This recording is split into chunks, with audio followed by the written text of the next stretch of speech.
안녕하세요. 용산이 많습니다. 오늘 여러분들과 함께 나눠볼 이야기는 재개발 투자에 있어서 특수 물건이라고 할 수 있으며, 그리고 전문 투자가들이 관심의 대상이 되는 무허가 건축물에 대한 이야기를 한번 해보도록 하겠습니다. 무허가 건축물 이야기하면서 용어들이 많이 있거든요. 기존 무허가 건축물, 특정 무허가 건축물, 신발식 무허가 건축물 등등 있는데, 우리가 현재 나와 있는 재개발 구역, 흑승이나 한남이나 성수나 노량진이나 장이나 등등 기존의 재개발 구역에서 쓰는 용어들은 기존 아니면 특정일 겁니다.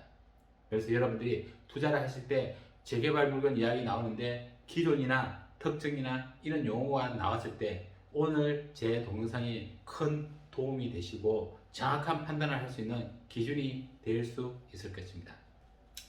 일반 재개발 물건 같은 경우는 설령 분양 자격이 안 나오고 현금 청산이 된다 하더라도 내 권리가에 평가 금액을 받게 되잖아요.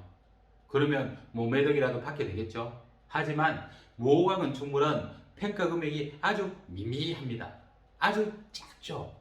기껏해서 몇백만 원 밖에 안 될 수도 있거든요. 그래서 내 투자금의 전 재산을 날린다고 보시면 됩니다. 그래서 특히나 신중을 기해야 하는 물건이 바로 무허가 건축물에 대한 투자입니다. 오늘 제가 여러분들에게 알려드릴 이야기는 무허가 건물 투자에 대한 핵심을 간략하게 여러분들에게 알려드리겠습니다. 이 핵심을 기억하고 계시다가 누가 무허가 건물에 대한 투자를 권유하게 되면 반드시 기억해 보시고 다시 한 번 더 생각해 보시는 자료가 되었으면 합니다. 여러분들이 무허가 건축물에 대한 이야기를 듣게 되면 바로 이 날짜를 기억하셔야 되는데요. 2011년 5월 26일입니다.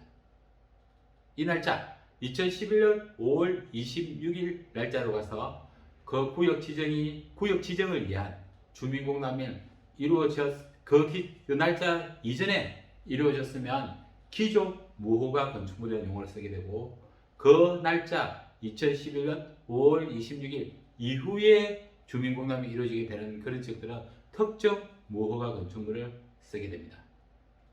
그래서 여러분들이 꼭 이 날짜를 기억하셔야 되고, 먼저 이후에 특정 무허가 건축물은 1989년 1월 24일 당시의 무허가 건축물을 특정 무허가 건축물이라고 하게 됩니다. 그래서 대부분의 재개발 지역의 무허가 건축물은 우리가 지금 현재 우리가 투자하고 있는 재개발 지역의 대부분 같은 경우에는 기존 무허가 건축물이라는 용어를 아셔야 돼요.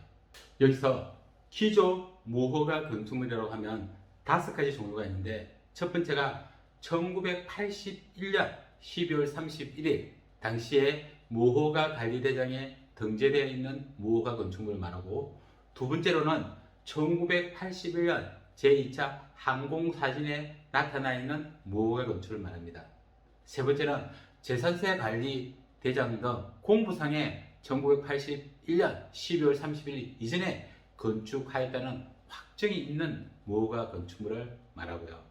네 번째로는 1982년 4월 8일 이전에 건축하였다는 사실이 확정이 되는 것, 재산세를 했다든지 항적 사진이 있다든지 등등, 이런 1982년 4월 8일 이전에 건축하였다는 확정이 있는 건축물을 보시면 되고, 다섯 번째는 조합정관에 정한 무허가 건축물이라고 되어 있는데, 이 조합정관에 정한 무허가 건축물은 바로 1989년 1월 24일 당시의 무허가 건축물을 말하게 됩니다. 무허가 건축물 투자를 하실 때 여러분들이 가장 유념하셔야 되는 부분들이, 기존에는 1989년 1월 24일 당시의 무허가 건축물이니까 충분히 분양 자격이 나온다는 그런 이야기를 간혹 하실 수 있어요, 주변에서. 그래서 이 부분은 맞을 수도 있지만은 요즘 이루어지고 있는 재개발 지역에서는 거의 다 안 맞다고 보시면 됩니다. 특히 서울에서는. 그래서 무허가 건축물이 나오면 날짜를 1981년도로 날아가야 됩니다. 그래서 이 부분들을 재개발 투자에서 돈을 벌 수도 있지만은 내 귀중한 자산을 전부 다 날릴 수 있는 그런 상황에 처할 수도 있거든요. 그래서 무허가 건축물 투자, 특수 물건을 하지만 무허가 건축물에 대한 투자는 특수 물건을 하는 이유도 어렵기도 하지만 돈이 되는 물건이기도 하죠.